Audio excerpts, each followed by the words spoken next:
नमस्कार दोस्तों, स्वागत है आपका आपके अपने चैनल, आपके अपने परिवार ज्ञान सागर एक यात्रा में। सबसे पहले दोस्तों मैं आपसे माफ़ी चाहूँगी यदि आपको पीछे से किसी भी जानवर, गाड़ी, मोटर या इंसानों की आवाज़ आती है तो आप इसे दरकिनार कर दीजिए और वीडियो को अंत तक ज़रूर देखिएगा। यदि आप यहाँ तक आए हैं तो यह आपकी अपनी स्वयं की खोज है और इस वीडियो के माध्यम से आपको आपके सभी सवालों के जवाब मिल जाएँगे और आपको एक नई दिशा ज़रूर मिलेगी। दोस्तों, चैनल को सब्सक्राइब करना ना भूलें क्योंकि यहाँ तक आप आए हैं तो ये आप इस चैनल के, इस परिवार का आप हिस्सा बन चुके हैं। तो इस परिवार का हिस्सा हमेशा बने रहने के लिए आपको इस चैनल को सब्सक्राइब करना होगा। दोस्तों, संत कबीर के 2 ही उनके शब्द, उनकी ज़िंदगी आज भी हमारे दिल को जगा देते हैं। कबीर ने ना जाति देखी, ना धर्म, ना पाप और ना पुण्य। उनके लिए हर चीज़ एक समान था और एक दिन एक वेश्या के लिए उन्होंने एक नाचने वाली, गाने वाली औरत, जिसे उस ज़माने में लोग बहुत कुछ गलत कहा करते थे। आज हम उसी विषय में आपको एक कहानी सुनाने वाले हैं और आपको बहुत ही अच्छा लगेगा कि कैसे एक वेश्या की ज़िंदगी संत कबीर से मिलते ही बदल गई। दोस्तों, कबीर एक ऐसा नाम है जो अंधविश्वास तोड़ने वाला था। जो धर्म के नाम पर बँटने जो ये बनती दीवार है, जो लोग बँट रहे थे और जो दीवारें बीच में बन रही थी, वो उसको गिराने वाला था। उन्होंने कहा, "मोको कहाँ ढूँढे रे बंदे, मैं तो तेरे पास में।" और यही कहानी है एक ऐसी औरत की, जिसे दुनिया पापी कहती थी और कबीर ने उसका दिल जो है वो जगा दिया।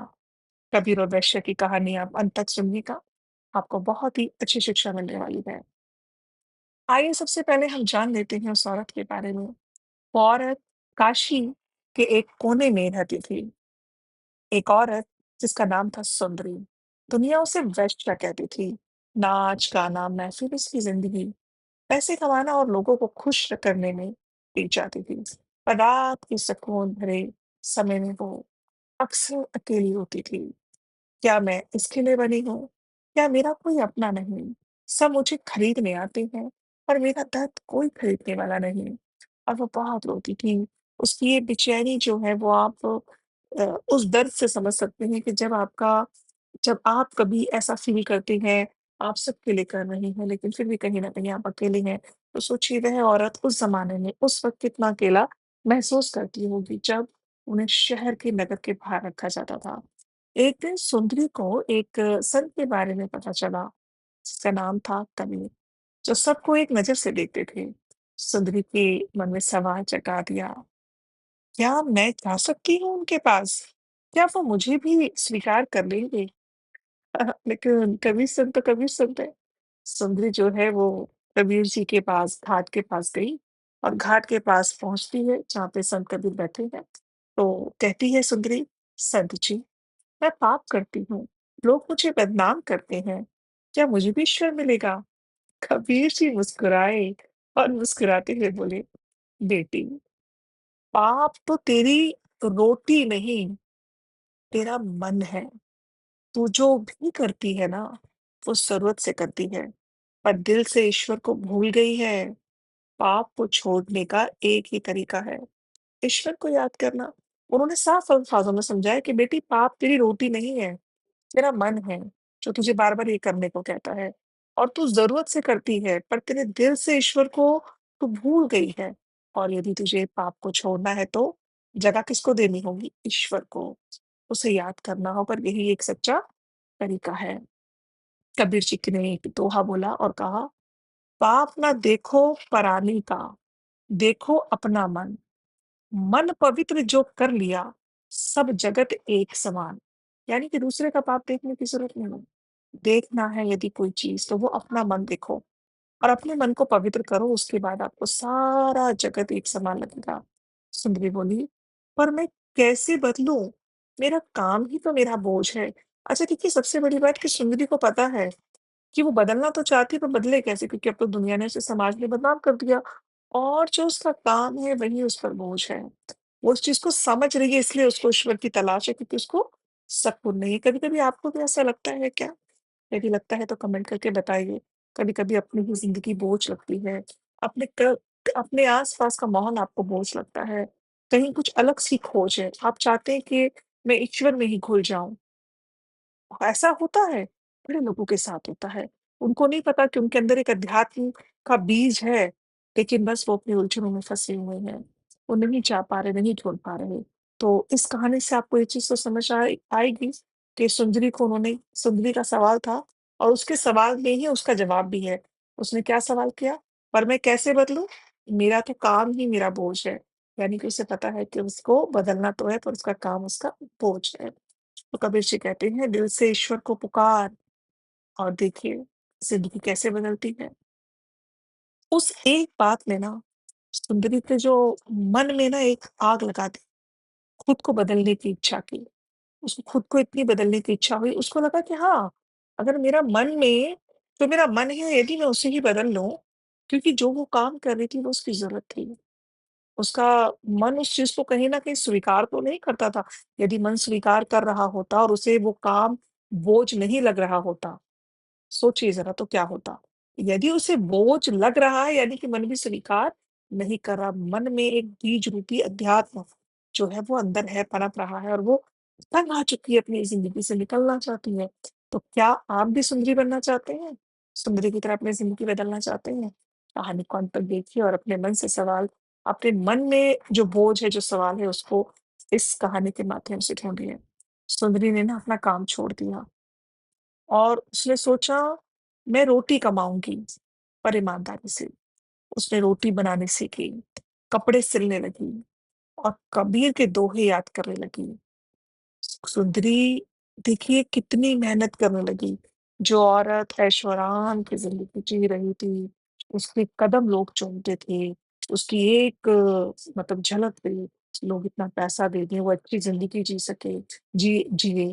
तो आप बताइए ऐसी महिला जब सब कुछ त्याग कर ईश्वर की खोज कर सकती है, ईश्वर के लिए सब कुछ त्याग सकती है, तो क्या आप लोग अपने मन के बोझ को, अपनी ये जो बेकार में मोह-माया में फँसे, क्या इसको त्याग कर आप लोग अच्छे रास्ते पर नहीं चल सकते? संत का जीवन नहीं जी सकते? और ज़रूरी नहीं है कि संत का जीवन जीने के लिए आपको घर का त्याग करना होगा, ऐसा बिल्कुल भी नहीं है।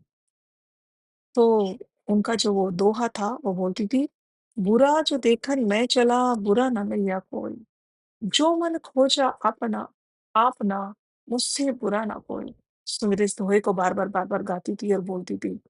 तो सुंदरी समझ गई कि पाप जो है वो बाहर नहीं, मेरे अंदर था।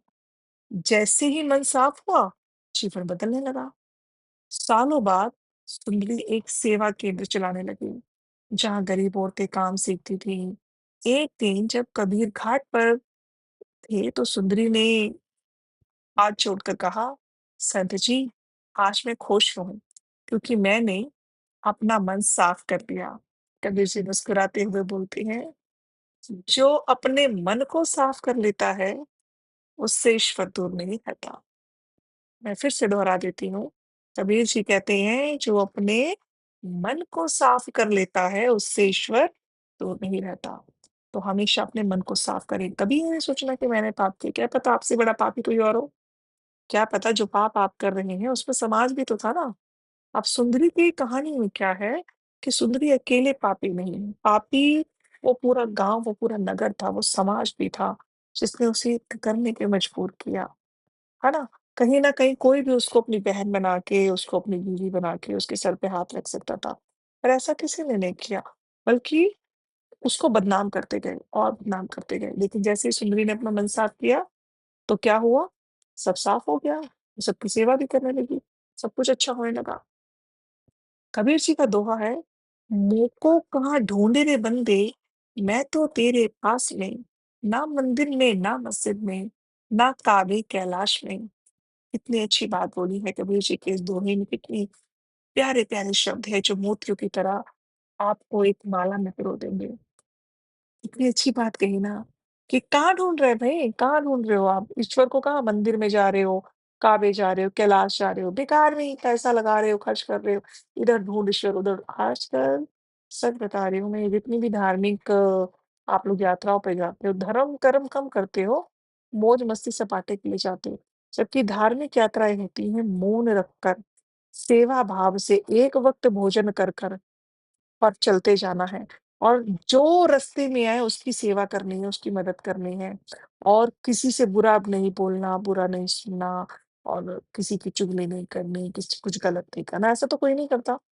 आजकल क्या होता है, हँसी-मज़ाक, चलो जी फ्लाइट में जा रहे हैं, चलो जी ट्रेन में जा रहे हैं, घर से कुछ पूड़ियाँ सब्जियाँ बना ले चलते हैं, खा रहे हैं, पी रहे हैं, कोई कुछ बना लाया, कोई कुछ बना लाया। लेकिन उसमें भक्ति की बात तो होती ही नहीं है, भक्ति की बात कहाँ हो रही है? उसमें भक्ति की बात तो बिल्कुल भी नहीं है। और भक्ति में क्या होता है, लोग 4-5 अपने भजन गा लेते हैं, कई बार ऐसा भी होता है ना कि बैठे तो भजन गा लिए, कुछ कर लिया। लेकिन पहले मजमा लगता था। पहले जब लोग तीर्थ यात्रा पे जाते थे, तो बड़े-बड़े संतों की कहानियाँ गाते हुए जाते थे, उनकी गाथाएँ गाते थे और पूरा-पूरा समय निकल जाता था, राम नाम का भजन चलता था। लेकिन अब ऐसा नहीं होता। अब तो सबको अपनी कम्फर्ट ज़ोन देखनी है, अपना कम्फर्ट देखना है।